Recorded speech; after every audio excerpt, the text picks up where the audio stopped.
कहते हैं कभी कभार हमसे कुछ ऐसा हो जाता है जो हमने सोचा ना था।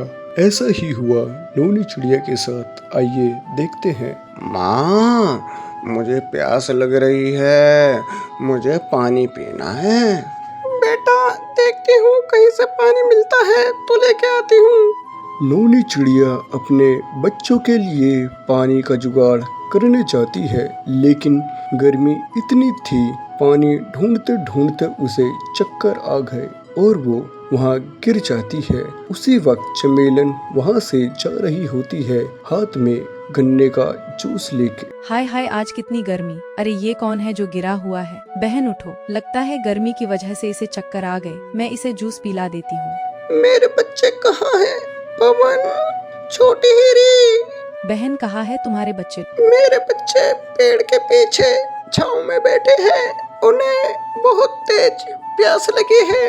नूनी चिड़िया चमेलन को लेके अपने बच्चों के पास चली जाती है। पवन, छोटी हीरी, ठीक हो? लो बच्चों, देखो मैं तुम्हारे लिए क्या लाई बेटा। ये क्या है आंटी? अगर मैंने बता दिया ये क्या है, फिर मजा कहाँ आएगा पिन्हे। पवन और छोटी हीरी दोनों जूस पीते हैं और कहते हैं, वाह आंटी, ये तो बहुत स्वादिष्ट है।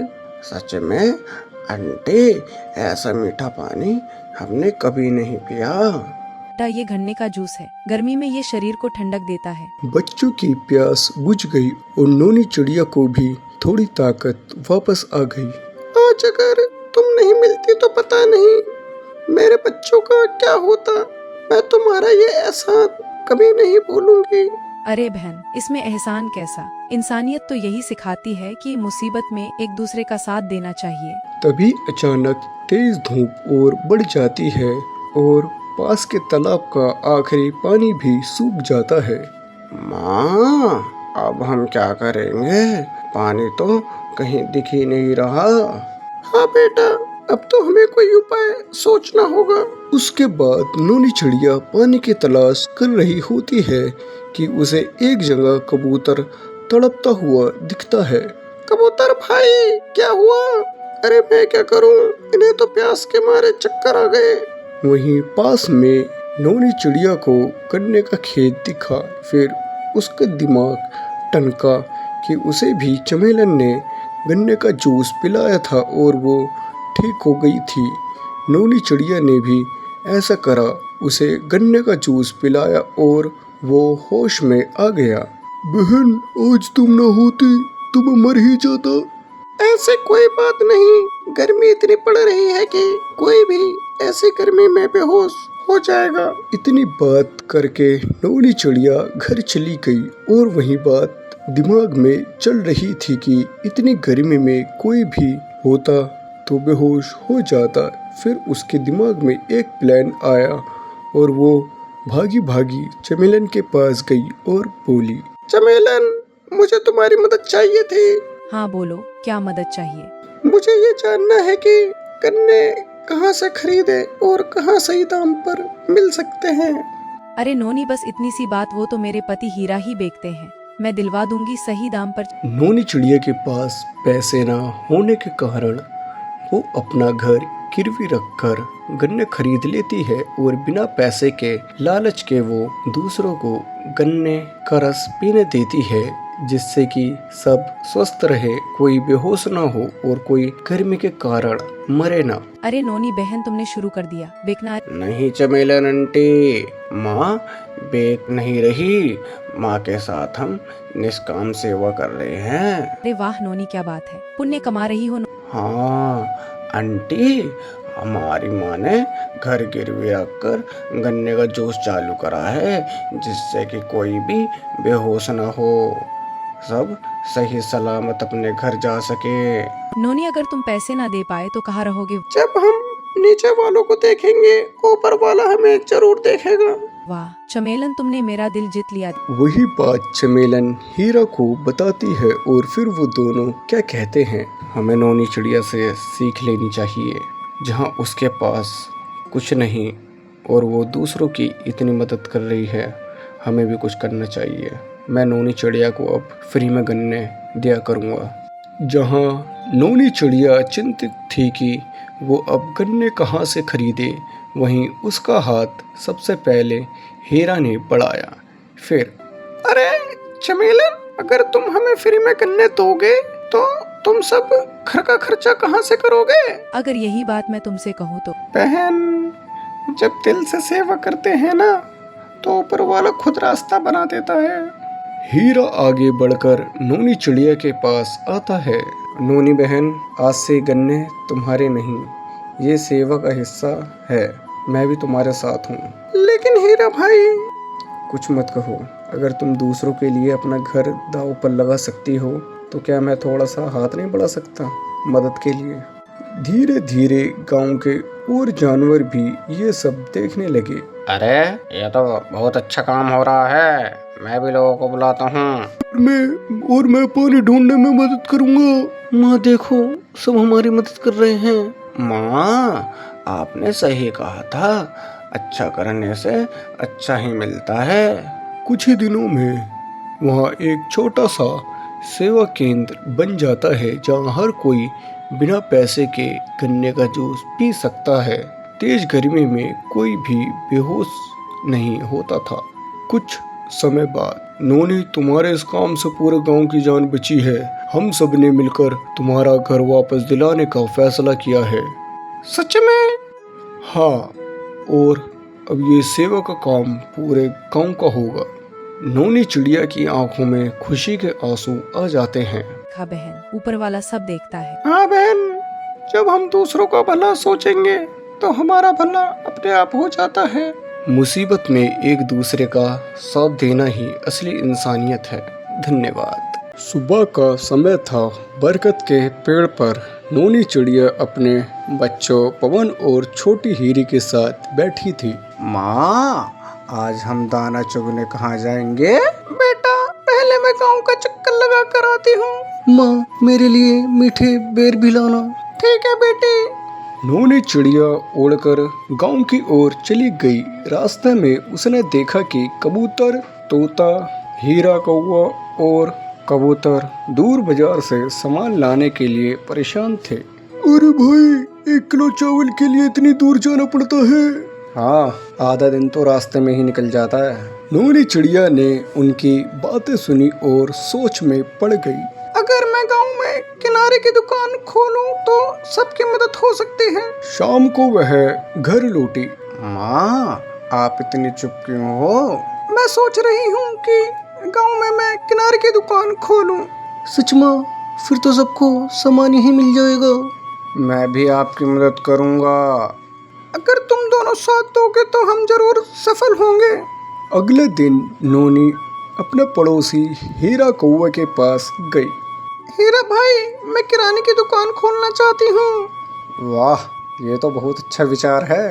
लेकिन मुझे समझ नहीं आ रहा कि शुरुआत कैसे करूँ। अरे नोनी चिड़िया, पहले थोड़ा सामान खरीदो और छोटी दुकान से शुरुआत करो, समझी? धन्यवाद, मैं यही करूँगी। कुछ दिनों की मेहनत के बाद नोनी ने दुकान तैयार कर ली। दुकान के बाहर एक बोर्ड लगा था, नोनी चिड़िया किराना स्टोर। पहले दिन दुकान खुली। आइए आइए, ताजा सामान उपलब्ध है। सबसे पहले कबूतर आया। नोनी बहन, मुझे 1 किलो चावल चाहिए। अभी देती हूँ। वो, अब मुझे दूर बाजार नहीं जाना पड़ेगा। फिर तोता आया। मुझे मिर्च और मसाला चाहिए। ये लीजिए। बहुत बढ़िया, बहुत बढ़िया, बहुत बढ़िया। धीरे धीरे ग्राहकों की भीड़ बढ़ने लगी। शाम को पवन दुकान पर आया। माँ, आज कितना ग्राहक आए? बहुत सारे। लगता है लोगों को हमारी दुकान पसंद आ रही है।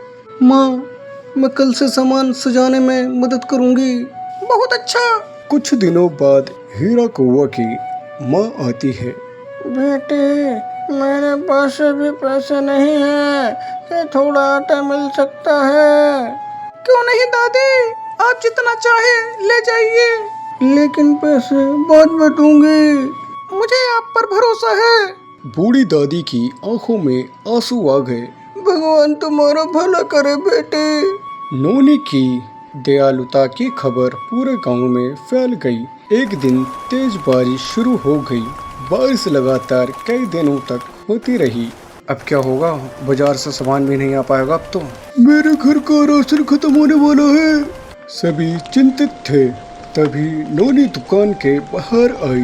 घबराइए मत, मैंने पहले से काफी सामान जमा करके रखा है। सच कह रहे हो नोनी चिड़िया? झूठ?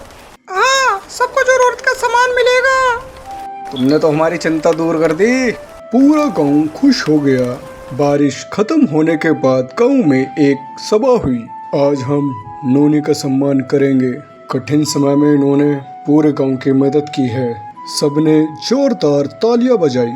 ये सब आप सबके प्यार और विश्वास की वजह से संभव हुआ है। एक दिन गांव में हीरे कौवे का बेटा चालाक मिंटू आया। ओए होए, मैं भी किराने की दुकान खोलूंगा रे। उसने दूसरी दुकान खोल ली। मैं एक बुद्धि लड़ूंगा, मैं एक कम दाम रखूंगा जिससे कि सारे ग्राहक मेरे पास आएंगे रे। कुछ ग्राहक वहां गए, लेकिन जल्द ही उन्हें पता चल गया कि मिंटू कम तोल देता है। एक दिन कबूतर नाराज होकर बोला, मिंटू भाई, आपने 1 किलो की जगह कम सामान दिया है। एक कबूतर, ऐसे कैसे हो सकता है रे? लेकिन सभी समझ गए कि वह बेईमानी कर रहा है। धीरे धीरे ग्राहक वापस नोनी की दुकान पर आने लगे। मिंटू परेशान हो गया। एक शाम वह नोनी के पास पहुंचा। ए नोनी, तुम्हारी दुकान इतनी सफल क्यों है रे? मैं हमेशा सही तोल देती हूँ और ग्राहकों का सम्मान करती हूँ। ओहो, यही सफलता का राज है रे। हाँ, सबसे बड़ी पूंजी है। मिंटू को अपनी गलती समझ आ गई। मुझे माफ कर दो, मैं भी ईमानदारी से काम करूंगा। गलती मान लेना ही सबसे बड़ी बात है। उस दिन के बाद मिंटू भी ईमानदार बन गया। कुछ महीनों बाद पवन ने एक नया सुझाव दिया। माँ, क्यों ना हम गरीब परिवारों की भी मदद करें? वो कैसे बेटा? माँ, दुकान में दान पेटी रख देते हैं, फिर जरूरतमंदों को राशन दे सकेंगे। बहुत अच्छा विचार है। दुकान में दान पेटी रख दी गई। एक दिन दान पेटी भर गई। माँ, अब हम क्या करें? आज जरूरतमंद परिवार को राशन बांटेंगे। गांव के गरीब जानवर को राशन दिया गया। हम सब एक परिवार हैं। वर्षों बीत गए। पवन बड़ा हो गया। छोटी हीरी भी समझदार बन गई। एक दिन पवन ने दुकान के बाहर नया बोर्ड लगाया, नोनी चिड़िया सुपर स्टोर। नोनी ने बोर्ड देखा। पवन, ये तो बहुत सुंदर है। माँ, यह सब आपकी मेहनत का परिणाम है। हमने आपसे ईमानदारी और सेवा करना सीखा है। नोनी की आंखें खुशी से चमक उठी। रात को पूरा परिवार बरगद के पेड़ पर बैठा था। बच्चों, याद रखना, दुकान बड़ी होने से कोई महान नहीं बनता। महान वह बनता है जो दूसरों की मदद करे। हम हमेशा आपकी सीख याद रखेंगे और हमेशा ईमानदारी से काम करेंगे।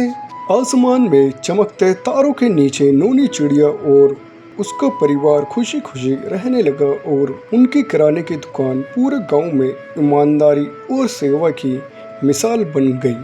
धन्यवाद। आज पितृपक्ष की शुरुआत है। पितृपक्ष का स्मरण ही तो घर की असली शक्ति है। पवन आता है लोटा हाथ में लिए हुए। माँ, ये जल मैं कुएं से लाया हूँ, ठंडा है, शुद्ध है। अच्छा किया बेटा, यही जल आज पितरों को अर्पित होगा। याद रखो, पितरों को स्मरण करना सिर्फ एक रस्म नहीं, ये कर्तव्य है। माँ, सच बताऊं, ये सब थोड़ा पुराना सा लगता है। लोग अब रील में पूजा दिखा देते हैं, असली रस्म कौन करता है आजकल। बेटी, रील तुम्हें लाइक देंगे, पर पितरों का आशीर्वाद ही जीवन देगा। अपनी जड़ों को कभी मत भूलो। मत भूलो, मत भूलो। आशीर्वाद आशीर्वाद। हीरा कौवा हाथ में दही चूड़ा और गुड़ लेकर आंगन में आता है। नोनी बहन, आज पितृपक्ष का पहला दिन है, तो सोचा कि मैं भी साथ दूं। ये दही चूड़ा और गुड़ पितरों को बहुत प्रिय है। मेरा भाई, आप हमेशा सही वक्त पर आते हो। सच में पड़ोसी वही होता है जो परिवार जैसा हो। देखा, यही मोहल्ले की असली ताकत है। सब मिलकर याद करते हैं तो रस्में और भी पवित्र हो जाती है। शायद आप लोग सही कह रहे हो। सब लोग आंगन में पीढ़े के चारों ओर बैठ जाते हैं। बीच में तिल, चावल और पिंड रखते हैं। सब हाथ जोड़ लो, पितरों को याद करने का समय है। सभी हाथ जोड़ते हैं। पवन जल लेकर खड़ा होता है। माँ, क्या मैं अर्पण करूं? हाँ बेटा, जब बेटा पितरों को अर्पण करता है तो मानो पूरी वंश परंपरा खिल उठती है। पवन धीरे धीरे जल और तिल अर्पित करता है। हवा हल्की तेज हो जाती है। दिया और तेज जलने लगता है। माँ, ये हवा अचानक इतनी तेज क्यों हो गई? ये पितरों का संकेत है कि वो हमारे अर्पण को स्वीकार कर रहे हैं। स्वीकार है, स्वीकार है। आशीर्वाद, आशीर्वाद, आशीर्वाद। माँ, सच बताओ, जब आप सुबह ये से तैयार कर रही थी ना, तो मुझे सब बोझ लगा था कि ये सिर्फ पुरानी रस्में हैं। लेकिन जब पवन भैया ने जल अर्पण किया और ये हवा चली, ऐसा लगा जैसे कोई अदृश्य हवा सच में हमारे ऊपर आशीर्वाद रख रही हो। यही तो है बेटी, ये रस्में सिर्फ दिखावे के लिए नहीं होती।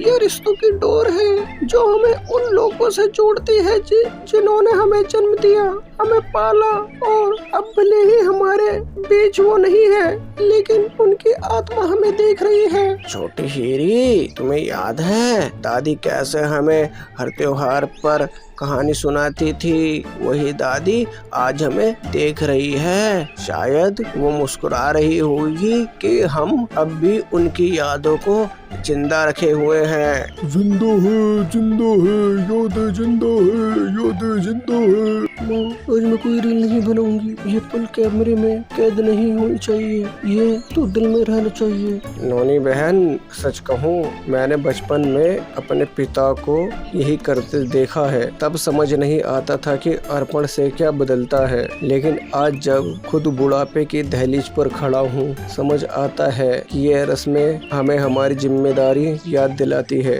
जिम्मेदारी? हाँ बेटा, सोचो हमारे पूर्वजों ने कितने मुश्किलों से मेहनत करके ये घर, ये खानदान खड़ा किया। उनकी मेहनत की नींव पर ही तो हम खड़े हैं। तर्पण सिर्फ जल चढ़ाना नहीं है, ये मान्यता है कि हम उनकी अधूरी इच्छाओं और मेहनत को आगे बढ़ाएंगे। तो क्या ये रस्म सिर्फ पितरों के लिए नहीं, हमारे लिए भी है?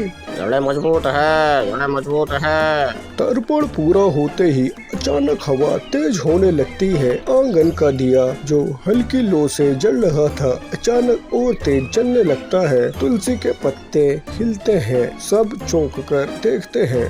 माँ, ये लो इतनी तेज कैसे हो गई? हवा इतनी तेज भी नहीं है। ये पितरों का आशीर्वाद है बेटा।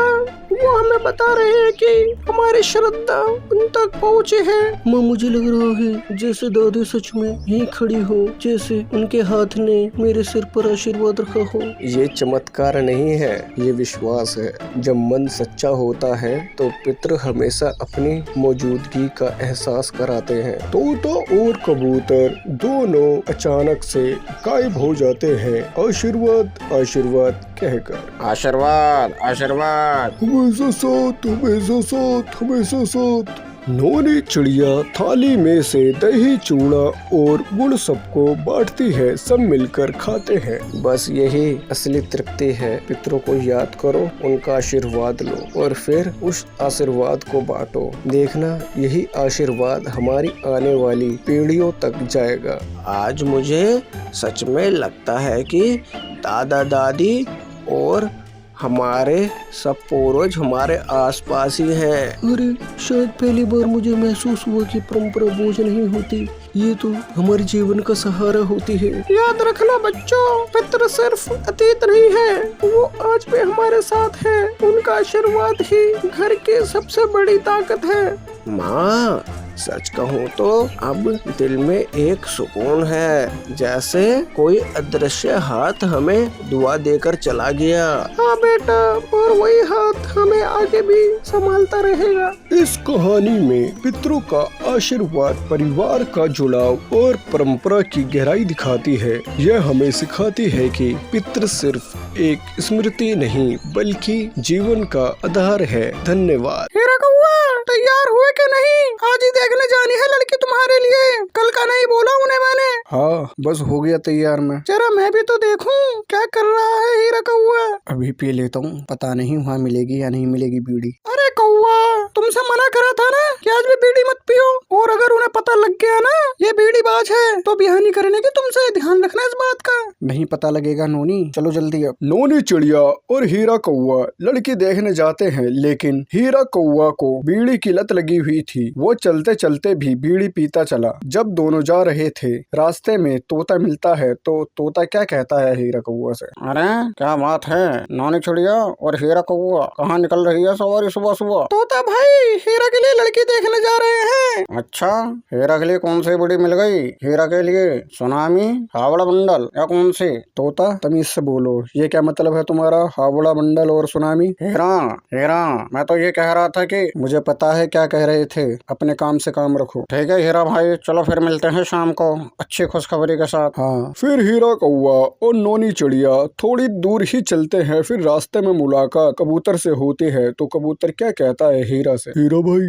बहुत महक रहे हो, कहाँ जा रहे हो? कबूतर भाई, हीरा के लिए लड़की देखना जा रहे हैं। क्या वो भी बीड़ी बाज है क्या? कबूतर अपने काम से काम रखो। क्या बात है, सुबह सुबह तुम सबको मैं ही दिख रहा हूँ पंचायत के लिए। अरे हीरा भाई, मैं तो सिर्फ हल्का सा मजाक कर रहा था। अगर मैं लड़की देखने नहीं जाता ना, हल्का सा मजाक तुम्हारे लिए बहुत भारी पड़ जाता कबूतर। बस करो हीरा, मूड अच्छा करो, लड़की देखने जा रहे हैं। चलो कबूतर भाई, शाम को मिलते हैं। ठीक है नोनी चिड़िया, शाम को मिलते हैं। हीरा से सबने मजाक करा और अब हीरा का मूड बहुत खराब हो गया था। जब मूड ज्यादा खराब हो जाता है तो हीरा फिर से बीड़ी पीता है, लेकिन बीड़ी पीने से पहले ही वो लड़की वालों के यहाँ पहुँच जाता है। उसके बाद अब सुनो हीरा, लड़के वालों के यहाँ पहुँच गए हैं, यहाँ बीड़ी मत पीना, ठीक है? ठीक है नोनी चिड़िया। हाँ जी, नमस्ते, आप कैसे हो? मैं ठीक हूँ, आपको आने में कोई दिक्कत तो नहीं हुई? नहीं, हमें कोई दिक्कत नहीं हुई। हीरा कौआ और नोनी चिड़िया लड़की वालों के यहाँ पहुँच जाते हैं, लेकिन अंदर मामला कुछ अतरंगी था। अंदर रखी हुई थी टेबल पर बीड़ी। अब देखते हैं कि हीरा कौआ कितना रोकता है अपने आप को बीड़ी पीने से। लड़की की माँ उन दोनों को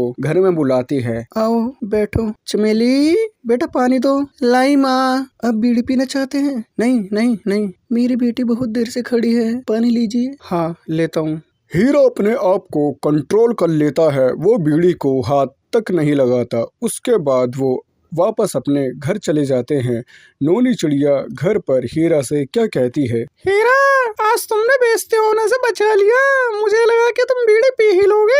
ऐसा ही तुम अपने आप को कंट्रोल करो जैसे आज करा था। लड़के ने हाँ कर दी। पहले तुम अपने बारे में सोचते थे, अब तुम्हारे ऊपर दो जिंदगी है, एक तुम्हारी और दूसरा चमेलन की। अगर बीड़ी नहीं छोड़ोगे तो जैसे आज तुम्हारा हर कोई मजाक बना रहा है, वैसे ही उसका मजाक बनेगा। तो इसलिए आज से ही तुम बीड़ी छोड़ दो।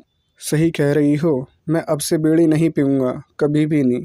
उसके बाद क्या, हीरा की शादी हो गई और उसने बीड़ी पीना बंद कर दिया और वो दोनों हंसी खुशी से जिंदगी बिताने लगे। इसलिए वो कहते हैं, smoke chills but kills for health. तो दोस्तों, इन सब चीज़ों से हमें दूरी बनानी चाहिए, हर नशे वाली चीज़ों से। और अगर आपको हमारी वीडियो अच्छे लगे तो लाइक और सब्सक्राइब जरूर करें।